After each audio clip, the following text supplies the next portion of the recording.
मक्का मुआहिदे को नाकाम करने के लिए इसराइल इस मुआहिदे के ऐलान से पहले ही एक्टिवेट हो चुका था। तहलका खेज खबर सामने आई है जिसने मुस्लिम दुनिया के कान खड़े कर दिए हैं कि किस तरह से एक मुआहिदा जो अभी दस्तखत भी नहीं हुआ था, जिसके बारे में अभी मीडिया को पता ही नहीं चला था, लोग इससे अनअवेयर थे, लेकिन इसराइल को इस मुआहिदे के बारे में सब कुछ पता था और इसराइल इस मुआहिदे को नाकाम करने के लिए पहले ही एक्टिवेट हो चुका था और एक गद्दार मुल्क को इस मुआहिदे में शामिल करवाने की कोशिश की जा रही थी ताकि वो इस मुआहिदे में शामिल हो और ये मुआहिदा जैसे ही हो, जैसे ही ये इत्तेहाद वजूद में आए तो वो मुल्क फिर इस इत्तेहाद को नाकारा बना दे, इसमें ऐसी साजिशें करे, ऐसे काम करे कि ये मुआहिदा एप्लीकेबल ना रहे और ये मुआहिदा होते ही, ये इत्तेहाद होते ही नाकाम हो जाए। ये मुल्क कौन सा था, इसराइल को कैसे इसके बारे में पता चला और उस मुल्क के बारे में पाकिस्तान, तुर्की और सऊदी अरेबिया को कैसे पता चला, किस तरह से फील्ड मार्शल की एक कामयाब हिकमत अमली ने उस मुल्क को बेनकाब कर दिया और जब वो मुल्क बेनकाब हुआ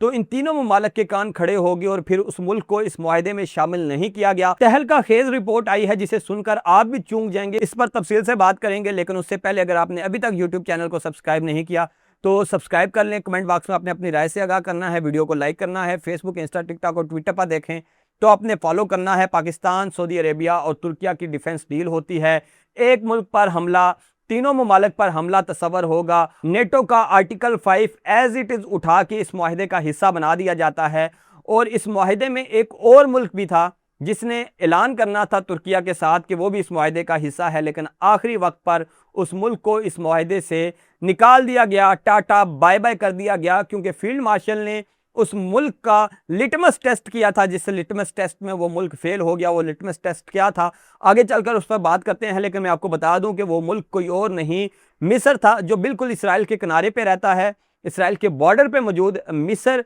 जिसके इसराइल के साथ भी ताल्लुकात हैं, जिसके अमेरिका के साथ भी ताल्लुकात हैं और वो वहाँ पे जो हुकूमत है वो अमरीकी लॉबी के इंतहाई करीब समझी जाती है। और जब ये इत्तेहाद बनना शुरू हुआ तो R4 नामी एक ग्रुप सामने आया। ज़रा मैं इसके बैकग्राउंड में जाता हूं क्योंकि मैं पिछले 4-5 माह से आपको ये बताता आ रहा हूं कि एक इत्तेहाद बनने वाला है, मुस्लिम नेटो आने वाली है, इस्लामिक नेटो आने वाली है, इस्लामिक अलायंस होने वाला है, बहुत सारी खबरें ऐसी मैंने आपको दी और R4 के हवाले से भी मैंने आपको अपने चैनल पर खबरें दी, आप चैनल के बैकग्राउंड में जाके देख सकते हैं इन सारी वीडियोज़ को। अब हुआ क्या कि R4 में शामिल थे पाकिस्तान, तुर्की, सऊदी अरेबिया और मिस्र।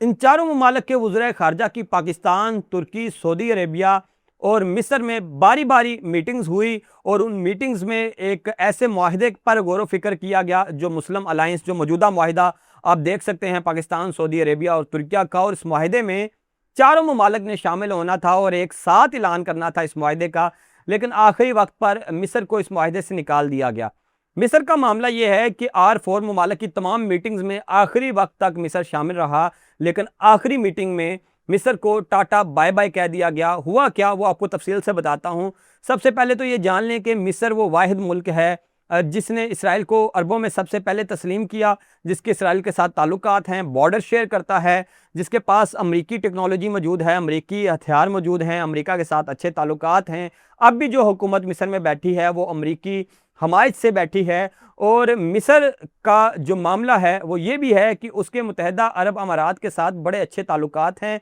जब पाकिस्तान और सऊदी अरेबिया ने पहला डिफेंस पैक्ट किया तो उस वक्त दुबई ने, मुत्तहिदा अरब अमारात ने और मिस्र ने एक मुआहिदा साइन किया और फिर मुत्तहिदा अरब अमारात ने भारत के साथ भी एक मुआहिदा साइन किया। तो इस तरह जो ग्रुप बनता है भारत, इसराइल का और मुत्तहिदा अरब अमारात का, उस ग्रुप के करीब नज़र आता है मिस्र। और पाकिस्तान और सऊदी अरेबिया को ये ख़तरा लाहक था कि अगर मिस्र को हम इस इत्तेहाद में शामिल करते हैं तो मिस्र इस इत्तेहाद को कमज़ोर ना करे और अमरीकी और इसराइली लॉबी का हिस्सा बनते हुए इसको सबोताज ना कर दे। इसके लिए किया ये गया, बताया ये जाता है, रिपोर्टेडली मुबैना तौर पर यह बताया जाता है कि इजिप्ट को एक इंटेलिजेंस रिपोर्ट शेयर की गई जो कि एक फेक इंटेलिजेंस रिपोर्ट थी और ये इसलिए शेयर की गई ताकि चेक किया जाए कि मिस्र इस रिपोर्ट के साथ क्या करता है। हुआ यह कि जैसे ही मिस्र के साथ ये रिपोर्ट शेयर की गई तो मिस्र ने ये रिपोर्ट उठा के इसराइल और अमरीकी इंटेलिजेंस एजेंसियों के साथ शेयर कर दी और उनको भी ये खबर पहुंच गई, जिसके बाद पाकिस्तान, सऊदी अरेबिया और तुर्किया को पता चल गया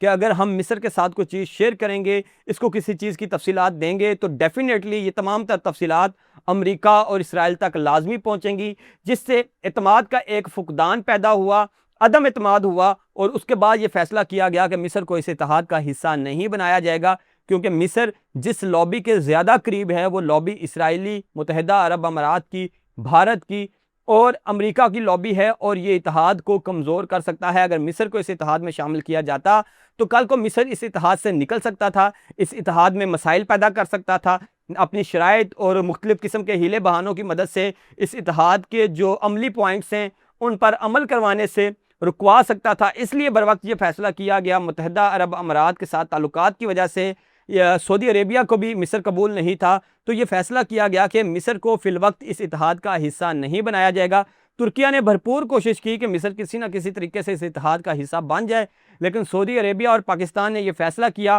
कि फिल वक्त मिस्र को इस इत्तेहाद का हिस्सा नहीं बनाया जाएगा और मिस्र को इस इत्तेहाद से दूर रखा गया, ताकि इस इत्तेहाद के जो मकासद हैं उनको पूरा किया जा सके और सिर्फ उन्हीं ममालिक को इस इत्तेहाद में हिस्सा दिया जा सके जो डेफिनेटली चाहते हैं कि मुसलमान ममालिक एक पेज पे आएँ, एक ऐसा अलाइंस बने जो मुसलमानों के जो आलमी सतह पर हकूक़ हैं उनका तहफ़्फ़ुज़ करे और मुसलमान ममालिक के ख़िलाफ़ इसराइल और अमेरिका के एग्रेशन को रोक सके, और एक ऐसा मुल्क जो इसराइल के करीब है, अमेरिका के करीब है, और एक ऐसा इत्तेहाद जो इन्हीं ममालिक के ख़तरे को टैकल करने के लिए बना है, वो कैसे उस इत्तेहाद में शामिल हो सकता है। यही असल वजह थी और इसी वजह से मिस्र को इस इत्तेहाद में शामिल नहीं किया गया। अब वो लोग जो इस मामले पर तनकीद कर रहे थे कि बेसिकली पाकिस्तान, सऊदी अरेबिया और तुर्किया का इत्तेहाद ईरान के खिलाफ है, जिसको खुद ईरान की वजारत खारजा ने भी डिनाई कर दिया और उन्होंने कह दिया कि पाकिस्तान और तुर्किया के साथ उनके मसाली ताल्लुकात हैं और हम नहीं समझते कि ये इत्तेहाद ईरान के खिलाफ है, लेकिन फिर भी वो ईरानी हमायती जो इस इत्तेहाद को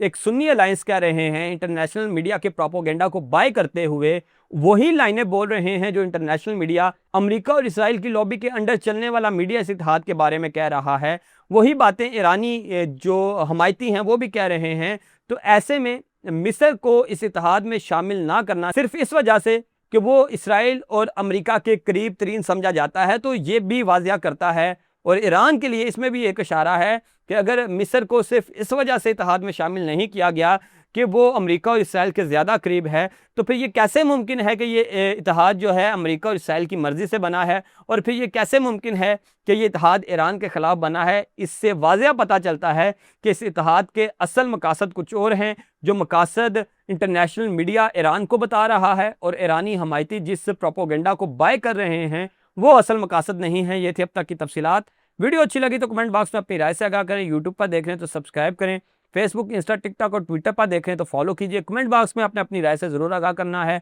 वीडियो को लाइक करना है। मुझे इजाज़त दीजिए। अल्लाह हाफिज़।